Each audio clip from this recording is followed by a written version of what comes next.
You Jesus. Tunakuabudu Bwana Yesu.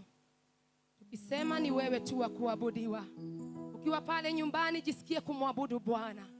Maana yeye amebaki mwaminifu nyakati zote. Anasema anatuinua, anatukumbuka tena. Yeye ni mwaminifu. Hata katika udongo wa utelezi, yeye bado ni mwaminifu. Anatutoa kwa uweza wake. Na ndio maana tuna sababu ya kusema ni yeye tu tutakaye muabudu. Ni yeye peke yake tutakaye muheshimu. Oh, haleluya Bwana. Ni wewe peke yako Bwana. Oh, Yesu tukufu. Heshima. Zina wewe. Zina wewe. Oh, Yesu.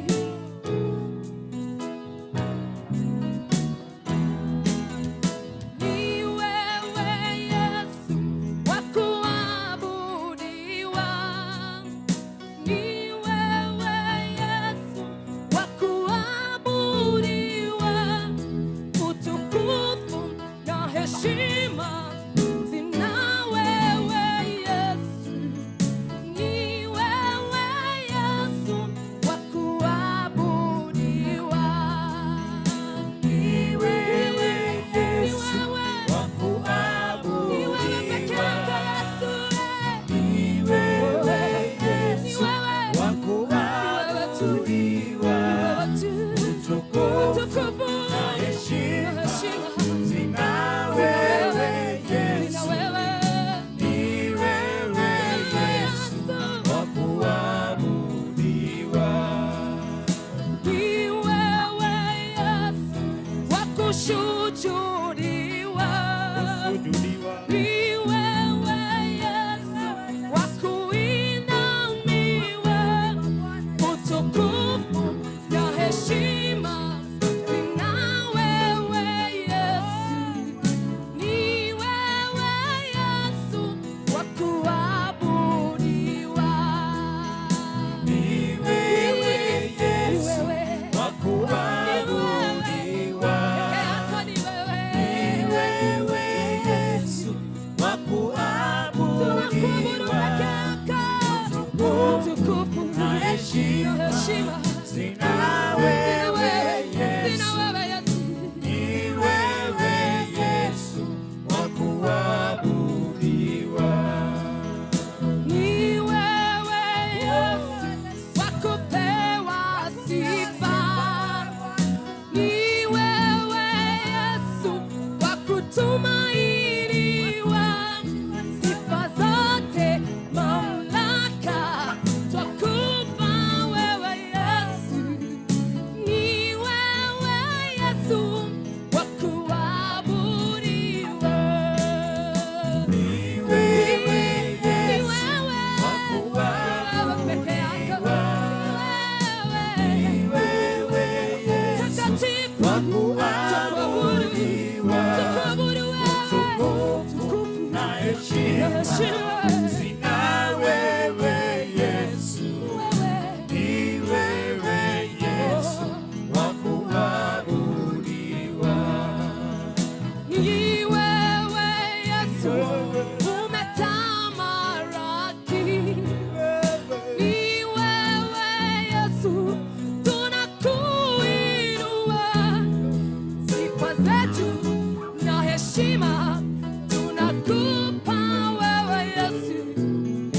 Ni wewe Yesu wa kuabudiwa. Ni wewe Yesu tunakuinulia mikono tukisema ni wewe tu. Ni wewe takatifu ni wewe Yesu wa kuabudiwa. Haleluya. Utukufu na heshima zina wewe Yesu. Zina wewe Yesu. Ni wewe Yesu zina wewe kuabudiwa. Ndio Bwana wa majeshi. Ni wewe peke yako Bwana. Ustahilie kuabudiwa Bwana. Ustahilie sifa Bwana. Midomo yangu Bwana inakupa sifa. Moyo wangu Bwana unakuhimidi. Wewe uliye mwokozi wa maisha yangu. Asante. Asante. Asante mtakatifu wa Israeli.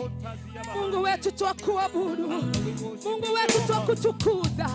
Hakika yale uyatendayo ni makuu sana.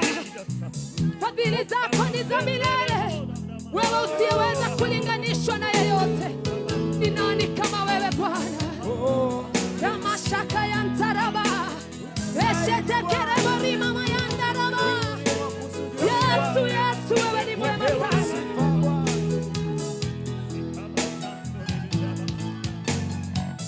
Oh, Yesu, ni makuu sana. Mungu wetu twakuabudu. Mungu wetu twakuinua.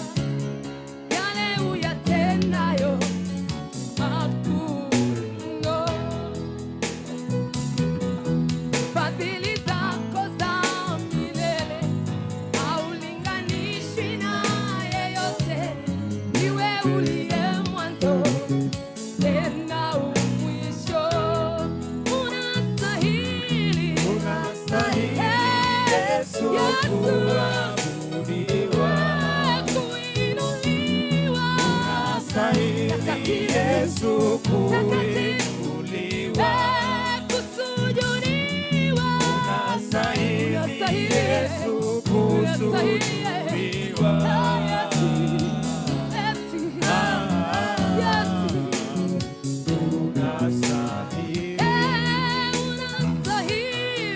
Unastahili, Yesu, kuabudiwa, kuinuliwa. Unastahili, Yesu, kuinuliwa, kusujudiwa. Unastahili, Yesu, kusujudiwa. Yesu, Yesu, Yesu.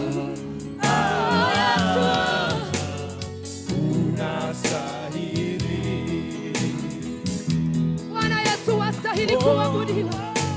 Wastahili kusujudiwa Bwana. Mashaka ya msalaba. Wastahili Bwana. Heshima na adama. Mamlaka na nguvu zina wewe. Ni wewe tu wastahili. Haleluya. Unastahili. Yesu, tunasema wastahili. Yesu, kuinuliwa, kusujudiwa. unastahili, Yesu, kusujudiwa. Jehova Nisi, haleluya. Yesu, Unastahili, unastahili, Yesu, kuabudiwa, kuinuliwa. unastahili, Yesu, kuinuliwa, kusujudiwa. unastahili, Kati ya mataifa, Yesu, Yesu tunakuinua. kusujudiwa. Jehova Nisi, peke yako wastahili. Unastahili, Unastahili, Yesu, kuabudiwa, kuinuliwa. unastahili, Yesu, kuinuliwa, kusujudiwa. unastahili, Yesu, kusujudiwa.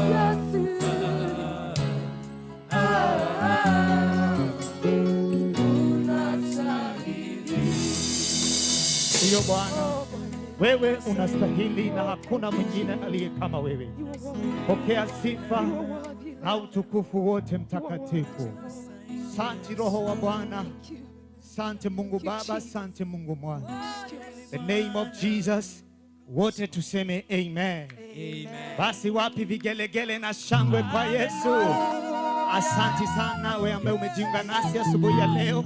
Tunakushukuru sana na nakuhimiza ukaendelee kushare hii broadcast, ukainvite watu wengi iwezekanavyo, na pia ukumbuke kwa sababu ya matoleo fungu lako la 10, namba iko hapo kwa screen, na pia kwa ajili ya maombi. Basi popote mahali ulipo, chukua nafasi nzuri sasa, ondoa kila kitu karibu na wewe, create a space, we gonna praise the Lord.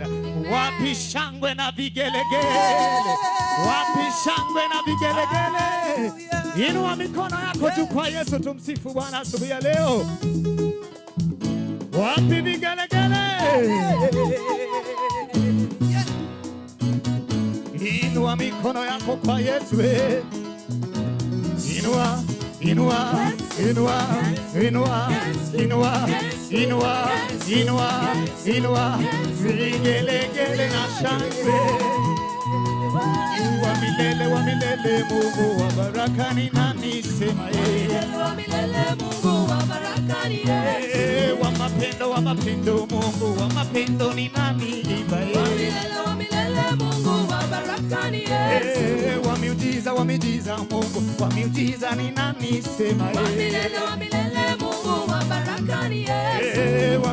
Wa milele Mungu wa baraka ni nani imba yeye? Wa milele Mungu wa baraka ni Yesu. Anasumbukia maisha yangu, anasumbukia maisha yangu, anasumbukia maisha yangu, anasumbukia maisha yangu, anasumbukia nilale wapi, anasumbukia maisha yangu, anasumbukia ukuleni, anasumbukia maisha yangu, anasumbukia na afya yangu, anasumbukia maisha yangu, anasumbukia uchumi wangu, anasumbukia maisha yangu, anasumbukia ubaeni, anasumbukia maisha yangu. Usiogope, usikimbie, unaye Yesu. Sitaogopa, sitakimbia, ninaye Yesu. Usiogope, usikimbie, unaye Yesu. Sitaogopa, sitakimbia, ninaye Yesu. Sitaogopa, sitakimbia, ananipenda yeye. Sitaogopa, sitakimbia, ninaye Yesu. Sitaogopa, sitakimbia, ananijali yeye. Sitaogopa, sitakimbia. Usiogope, usikimbie, unaye Yesu. Sitaogopa, sitakimbia, ninaye Yesu. Vigelegele na shangwe kwa Yesu. Luwe, luwe, luwe. Luwe Yesu, luwe. Luwe Yesu, luwe. Danse, danse, danse. Danse, danse, danse. Danse, danse, danse. Vigelegele na shangwe.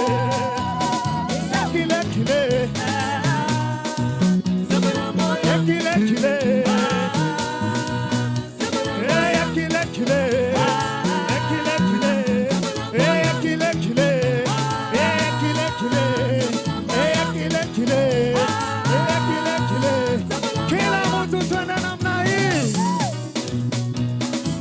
everybody dance like this.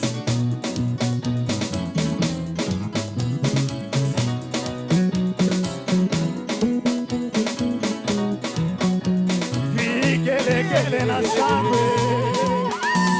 Inua, inua, inua, inua, inua, inua, inua, inua.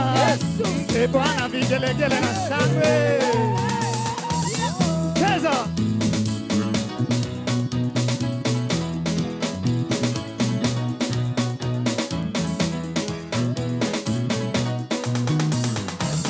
Mungu wa baraka, Mungu wa baraka, Mungu wa baraka,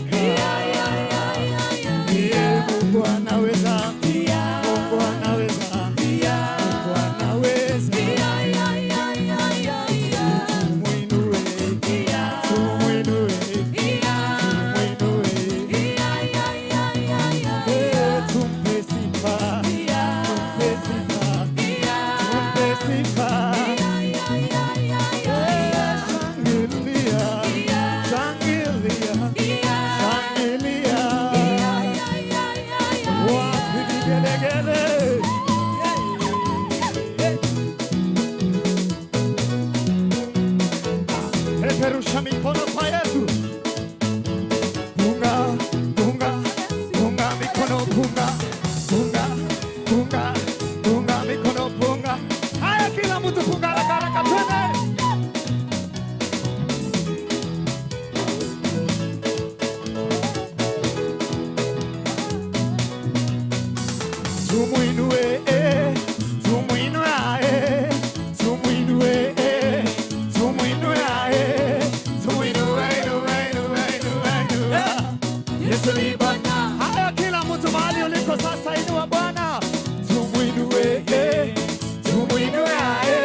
akikutazama utabarikiwa, akishuka wewe utakombolewa, akishuka mambo makuu yatatendeka, akishuka nitainuliwa, akishuka nitainuliwa, akishuka shuka tainuliwa. Sisi wote tuimbe akishuka sasa, akishuka nitainuliwa, akishuka nitainuliwa, akishuka tainuliwa. Wapi vigelegele?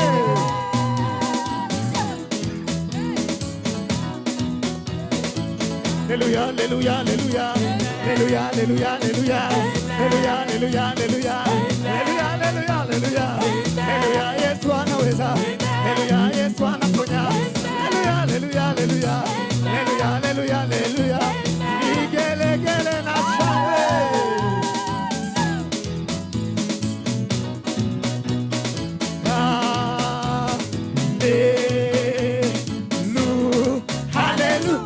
Vigelegele kwa Yesu, wapi shangwe kwa mfalme wa wafalme, wapi shangwe kwa Mungu mwenye nguvu. Father, we praise your name. Jehovah, we adore you. King of all the glory, we glorify your name. Umekuwa mwema kwetu Bwana, umekuwa mwaminifu mfalme, umetuhifadhi Jehova, umetuganga mioyo Bwana, umetuponya mwana wa Mungu, umetuepusha na mitego yote yule mwovu. Bwana wa majeshi, umetuandalia meza mbele ya watesi wetu. Hata wakati tumepitia katika bonde la uvuli wa mauti, wewe Baba haujatuacha. Gongo lako na fimbo yako vimetufariji. Nasi asubuhi ya leo Bwana tunasema wewe umetukuka, hakuna mwingine kama wewe. Eketoria na rebesi kataliba makote zikayano. Thank you Lord. Serera rosi amantelika siamo. Hey Jesus,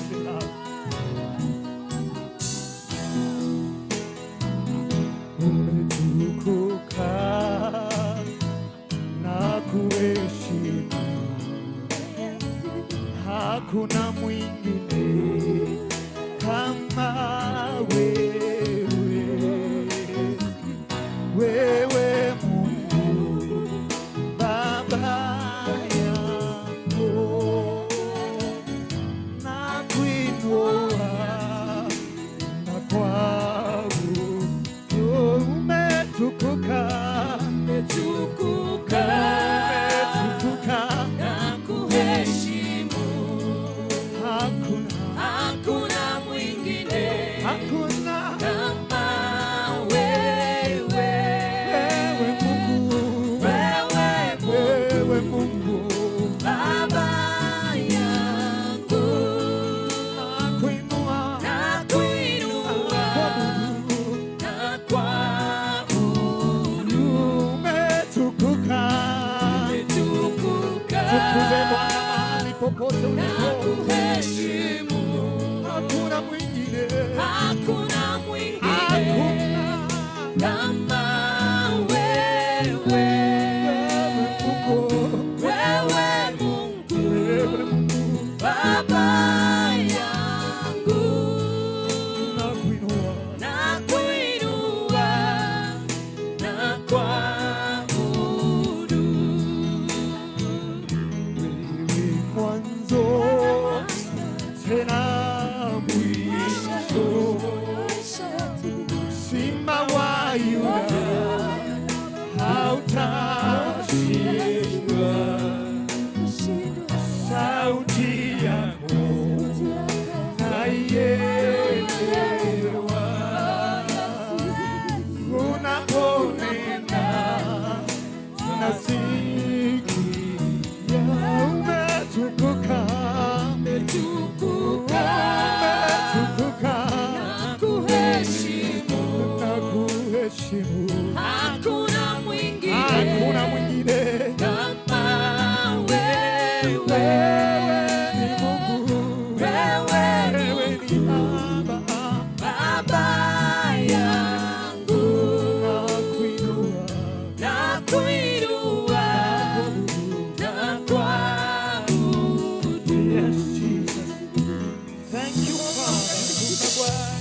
adore you, Lord.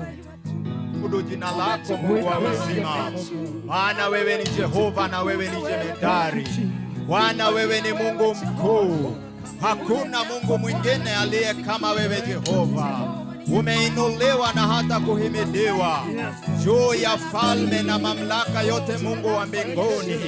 Baba, tazama wakuu wa dunia hii wote wanakuinamia, Mungu wa uzima, na ndiyo maana asubuhi ya siku ya leo tunaliabudu na hata kulitukuza jina lako, Mungu wa uzima, maana wewe ni mfalme.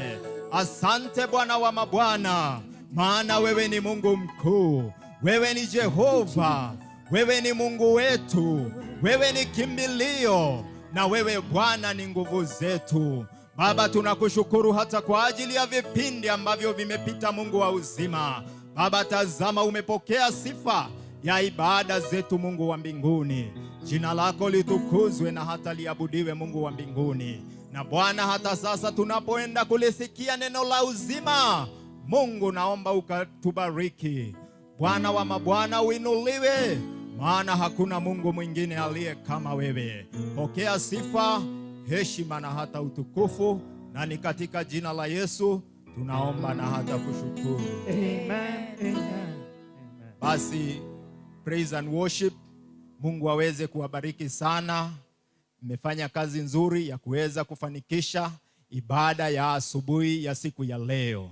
Basi ninamshukuru Mungu kwa ajili ya nafasi hii ameweza kunipatia ili kuweza kulizungumza neno la Mungu asubuhi ya siku ya leo. Pia niko na shukurani kwa ajili ya mchungaji wangu ambaye ni bishop wa jimbo hili letu la Kajiado katika makanisa ya PEFA, kwa kuweza kunipatia madhabahu haya ili kuweza kuwahudumia watu wa Mungu.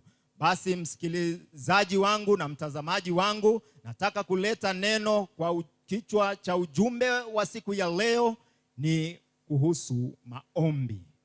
Na nitaenda kusoma katika kitabu cha Timotheo wa kwanza 2 kuanzia 1 hadi 3.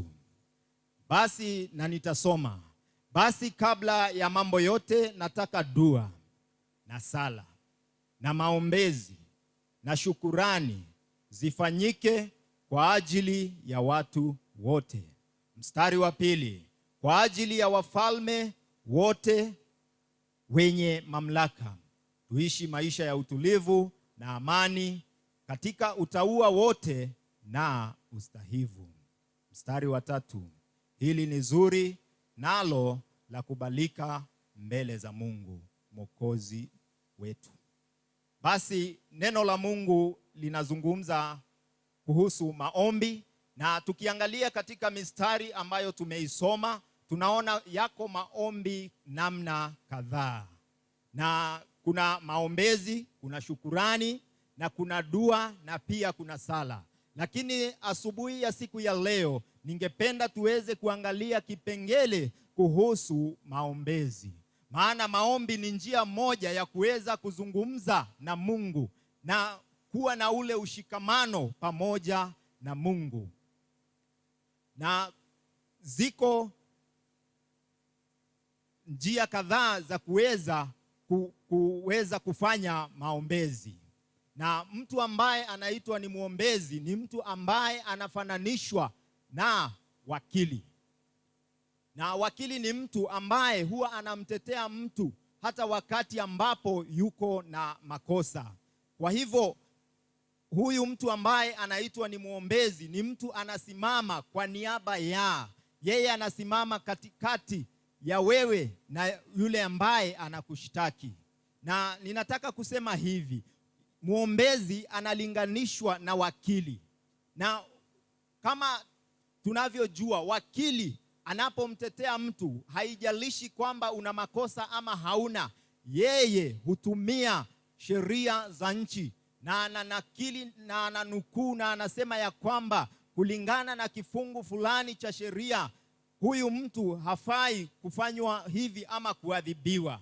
Na hivyo hivyo hata muombezi ni mtu ambaye husimama kupitia neno la Mungu na ananukuu maneno ya Mungu katika kitabu cha Biblia na kusema ya kwamba ingawaje mtu huyu amefanya makosa, lakini kuna sehemu ya yeye kuweza kusamehewa. Na ninataka kusema hivi, utafiti unaonyesha ya kwamba zaidi ya watu 60% wale ambao wamefungwa na wako katika majela wameingia huko kwa sababu walikosa watetezi. Na ni kumaanisha ya kwamba, hii inamaanisha nini? Ya kwamba sisi tukiwa kama Wakristo na tukatae kusimama katika sehemu yetu ya kuwa kama waombezi, mambo katika ulimwengu, mambo katika taifa, mambo katika kanisa hayataenda vizuri.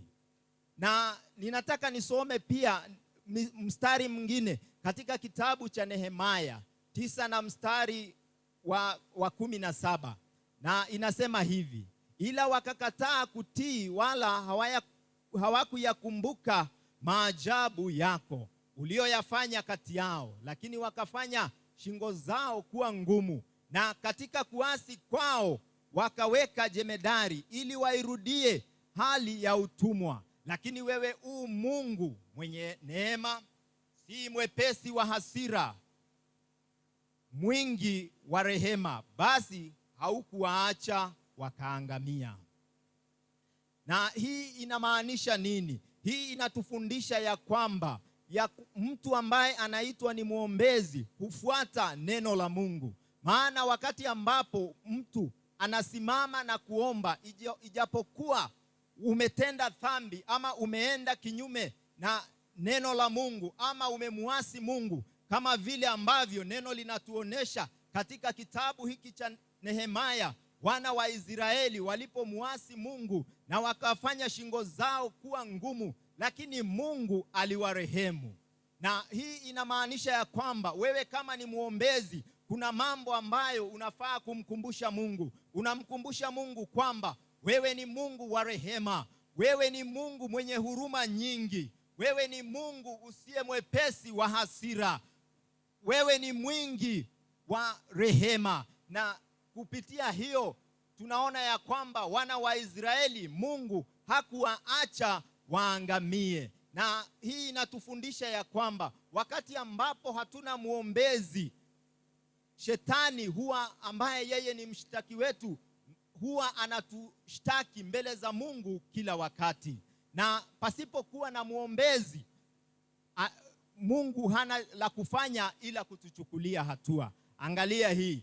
Kwa mfano, wakati ambapo Adamu na Eva walipotenda dhambi, hapakuweko na mtu ambaye angeweza kusimama kati ya Mungu na wao ili aweze kuwatetea kwa ajili ya lile kosa ambalo walilolifanya. Tunakumbuka adui yetu ambaye ni Shetani. Yeye alichukua nafasi na akamtumia nyoka kwenda kumdanganya Eve ambaye ndiye mama wetu, na alipomdanganya pia naye akamwendea mume wake na akaweza kumshawishi na wakala lile tunda. Na wakati ambapo walikula tunda, ilikuwa ni kawaida ya Mungu kuja kuwatembelea kule bustanini na kuangalia jinsi ambavyo wanaendelea. Na alipokuja Mungu, Adamu na Eva waliweza kujificha. Na Mungu alipowauliza ni kwa nini wanajificha, ni kwamba walimwambia tuko uchi. Naye Mungu akawa anashangaa, miaka hii yote tumekaa na nyinyi mlikuwa uchi, leo imekuwaje mkajua ya kwamba mko uchi?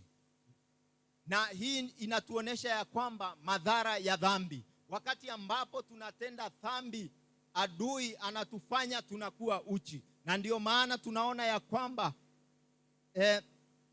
Adamu na Eva walienda kujificha, maana dhambi inaleta dharau katika maisha ya mwanadamu.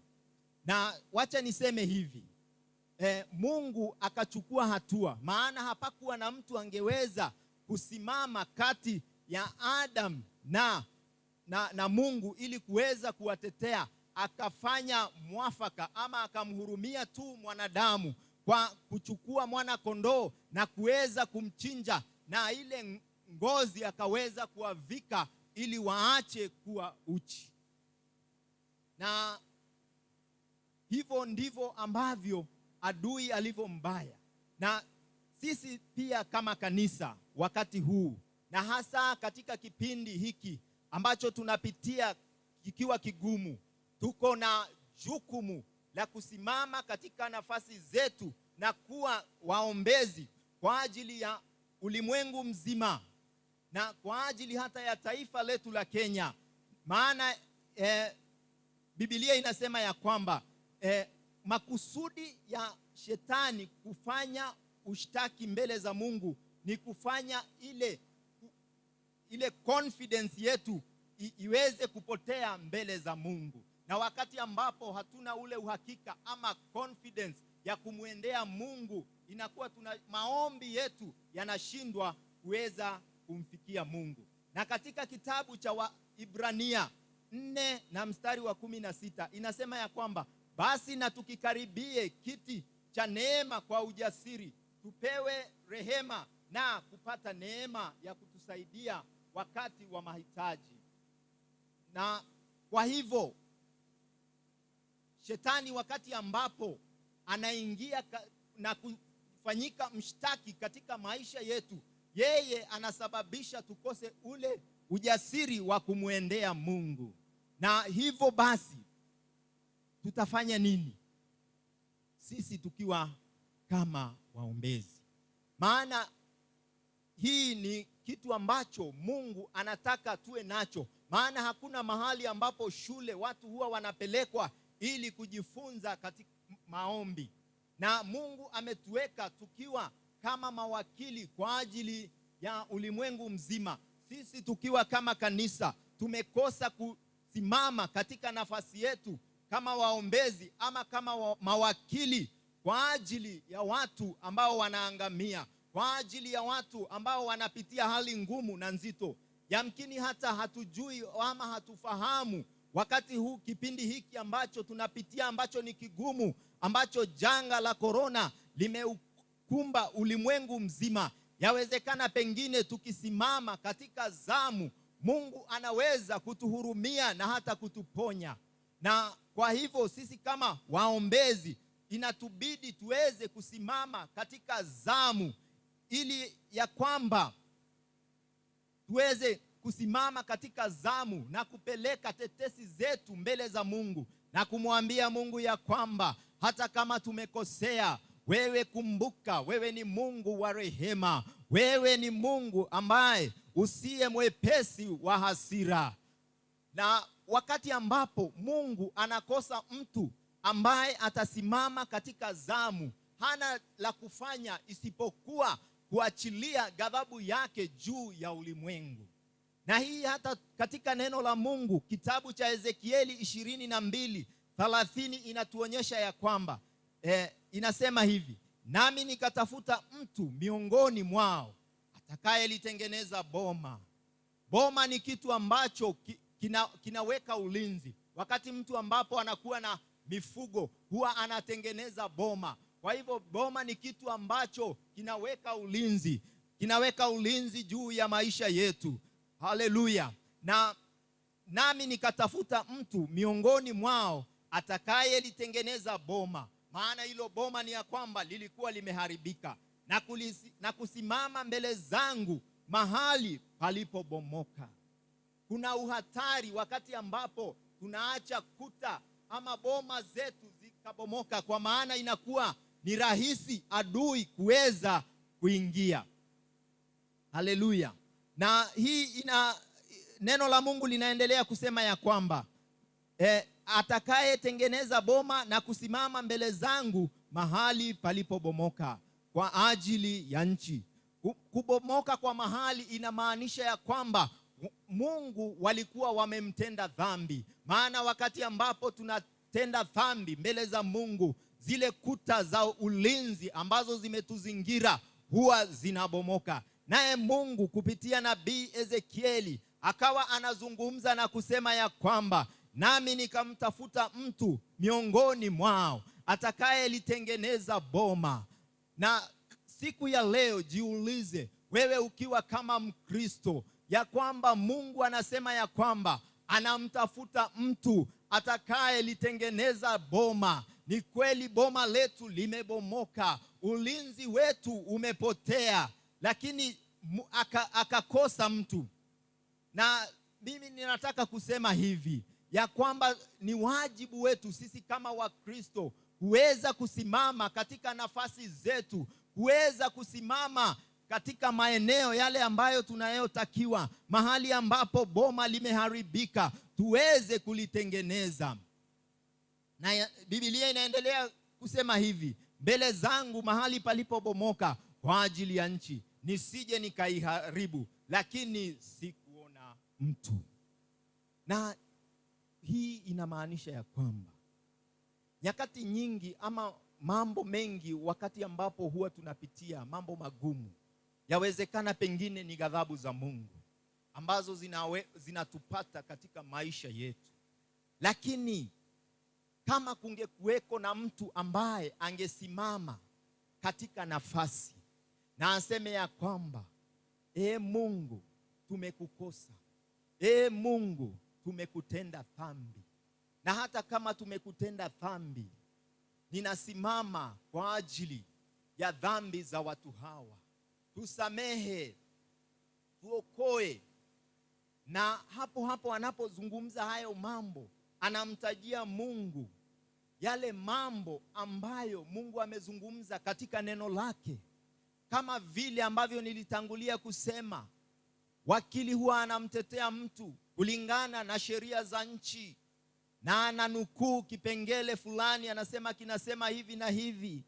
Nasi sisi kama Wakristo inafaa tuweze kulifahamu neno la Mungu, ili hata wakati ambapo tunaenda kupeleka hoja zetu mbele za Mungu, tunakuwa na vifungu vya kuweza kunukuu na kumwambia Mungu, wewe sio mwepesi wa hasira, wewe ni Mungu mwenye rehema. Maana Mungu anataka kukumbushwa tu. Maana tusipomkumbusha Mungu, kumbuka yuko adui yetu ambaye ni Shetani.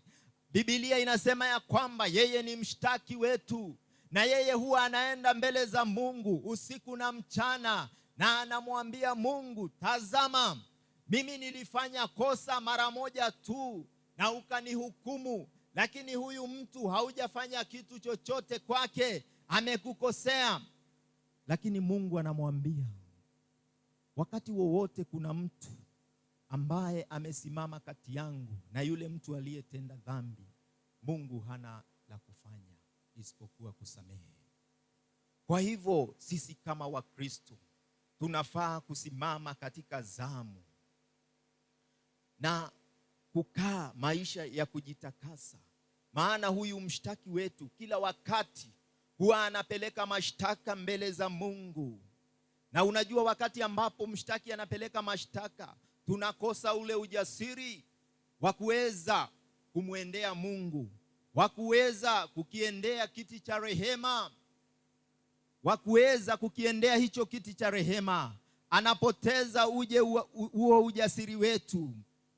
Na kwa hivyo nataka kusema hivi, kuna watu wawili ambao ningependa tuwaangalie katika Biblia, ambao ni mifano mizuri, waliosimama katika zamu kwa ajili ya mataifa yaliyokuwa yamemuasi na hata kumkosea Mungu.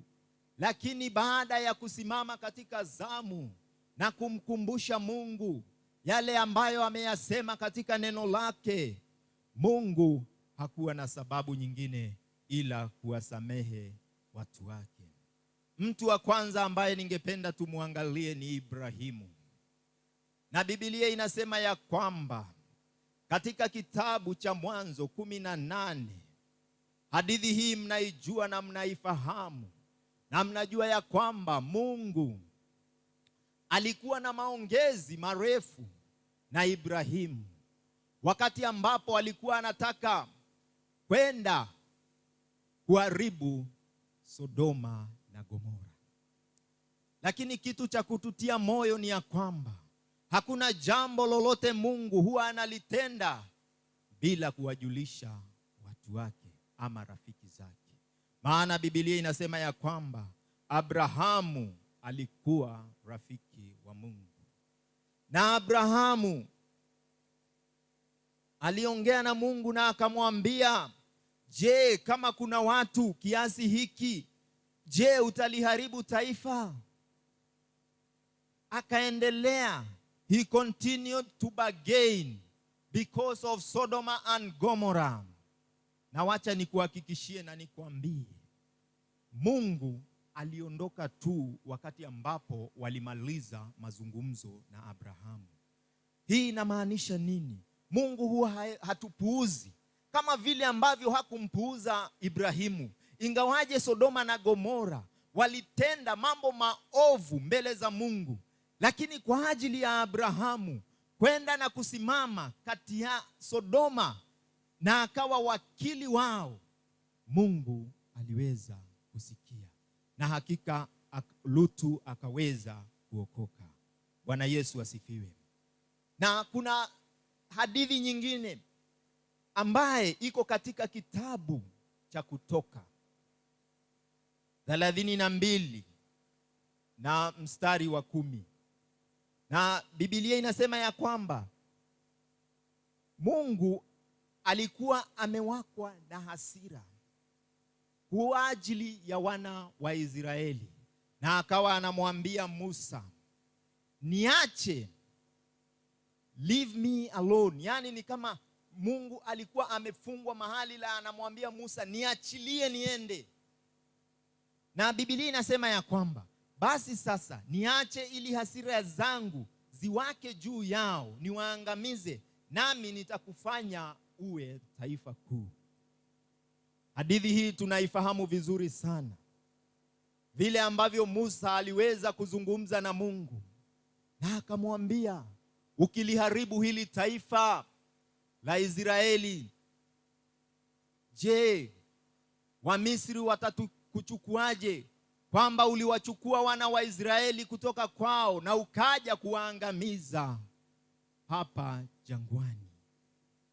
Na baada ya Musa kumsihi Mungu, Mungu alimsikiliza Musa na wana wa Israeli wakaweza kupona. Hii inatufundisha nini? Sisi kama Wakristo tuko na jukumu la kuweza kumlilia Mungu. Wakati kama huu ulimwengu unapopitia mambo magumu na mazito, sisi kama Wakristo tuko na majukumu ya kuweza kusimama katika nafasi. Sisi ndio mabalozi, sisi ndio mawakili. Hatufai kuacha tu mambo yaende jinsi yanavyoenda, lakini tunafaa tuweze kusimama katika nafasi zetu. Na ninapoenda kumalizia, nataka kusema hivi.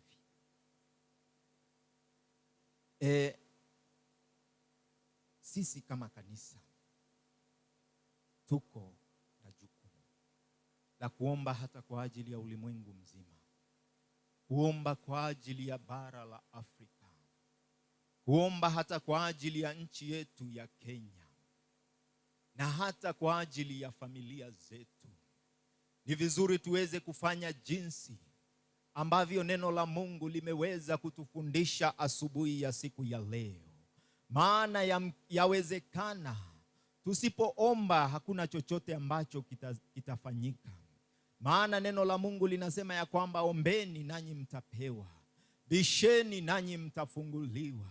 Na Biblia inatukumbusha katika kitabu cha Matendo ya Mitume 12 na mstari wa 5 kwamba kanisa liliomba wakati ambapo Petro alikuwa amewekwa gerezani, na usiku wa manane malaika wakaja na wakamweka huru. Hivyo inamaanisha ya kwamba yawezekana kama kanisa halingeomba hakuna kitu kingefanyika. Petro angeangamia kule gerezani.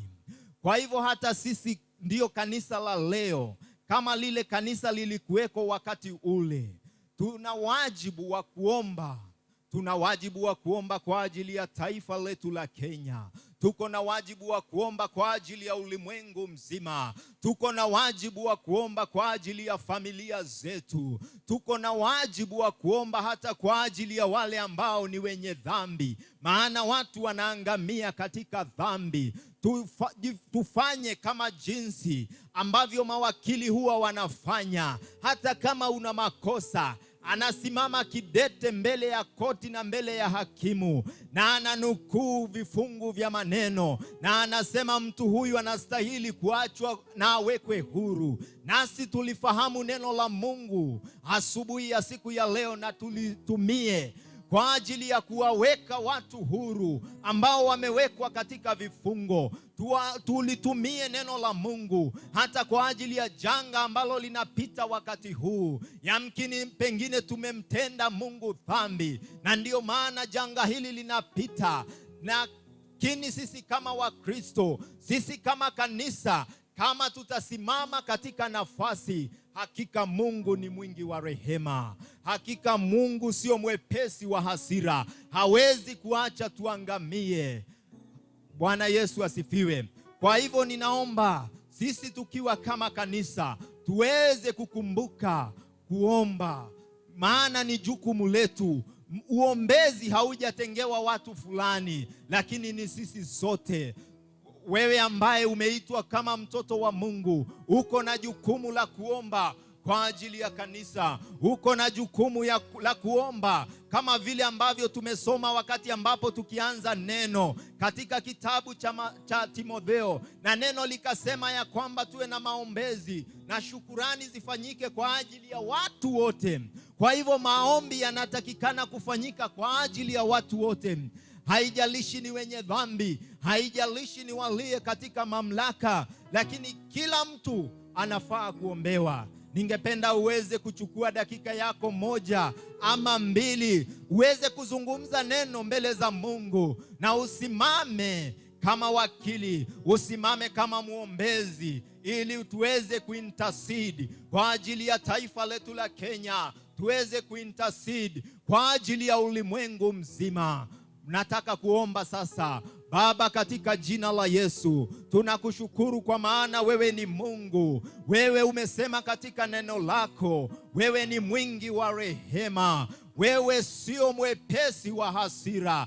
Na yawezekana Mungu tumekutenda dhambi, yawezekana tumeenda katika njia zisizofaa, lakini asubuhi ya siku ya leo Jehova, tunasimama katika zamu, tunasimama mahali ambapo pamebomoka. Maana Mungu hatutaki uje na ukute hakuna mtu. Sisi kama kanisa, mahali ambapo tulikosa kusimama katika nafasi zetu, tunachukua nafasi sasa na kusimama na kumpinga adui katika jina la Yesu, mwana wa Mungu aliye hai. Tunakuinua Bwana wa mabwana, maana wewe ni Mungu. Tunaomba hata kwa ajili ya taifa letu la Kenya, tunaliinua mikononi mwako. Hata kwa ajili ya jamii zetu, tunaziinua mikononi mwako. Baba, tunaomba ulinzi wako chini ya nguvu na uweza wa Roho Mtakatifu, zikatufunike na hata zikatulinde.